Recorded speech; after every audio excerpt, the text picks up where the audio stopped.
கூட்டணி பற்றி விஜய்தான் முடிவு செய்ய வேண்டும் என்றும், பொங்கல் திருநாளுக்கு பின்னர் எங்களின் திருப்பு முனையை பார்த்து நாடே வியக்கும் எனவும் தாவேகாவின் செங்கோட்டையன் பெருமிதமாக கூறியுள்ளார். எஸ்ஐஆர் குறித்து விஜய் வெளியிட்ட அறிக்கையே பொருத்தமானதாக இருக்கும் என்றும் அவர் விளக்கமளித்தார். எந்த நிகழ்ச்சியில் எந்த மாவட்டத்தில் கலந்து கொள்வது என்று முடிவு செய்யப்படும். அதற்கான நடவடிக்கை அவர் கலந்து பேசியதற்கு பிறகு, அவர் அறிவுரை கேட்டதற்கு பிறகு நடவடிக்கை மேற்கொள்ளப்படும். எலெக்ஷன்ஸ்க்கு ஒரு 4 மாதம் தான் இருக்குது. எலெக்ஷனுக்கு முது கூட்டணி அப்படின்னா நிறைய பெரிய வேலை இருக்குது. அதுக்கெல்லாம் எப்படி தயாராக? கூட்டணியை பொறுத்தவரையிலும் எல்லா முடிவுகளும் அவர்தான் மேற்கொள்வார்.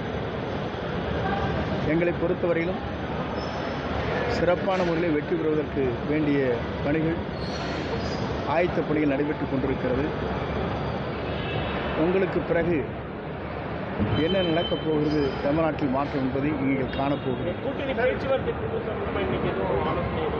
இன்றைய கூட்டம் எப்படி கழகத்தை வழிநடத்தி செல்வது என்னென்ன முறைகளை பணியாற்றுவது தான் இருக்கும் என்று நினைக்கிறேன்.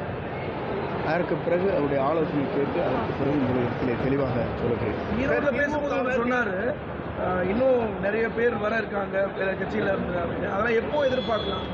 விரைவில். சார், இந்த திமுகவை டிஎஸ்எக்சின்னு சொல்லிட்டு விஜய் வந்து விமர்சனம் பண்ணியிருந்தாரு. ஆனால் பாஜகவோட போனால் தான் இவர் ஒதுக்கிறாருன்னு சொல்லிட்டு திருமாவளவன் ஒவ்வொருடைய கருத்திற்கும் பதில் சொல்ல இயலாது. எங்கள் கொள்கைகள், எங்களுடைய லட்சியங்கள் வேறு.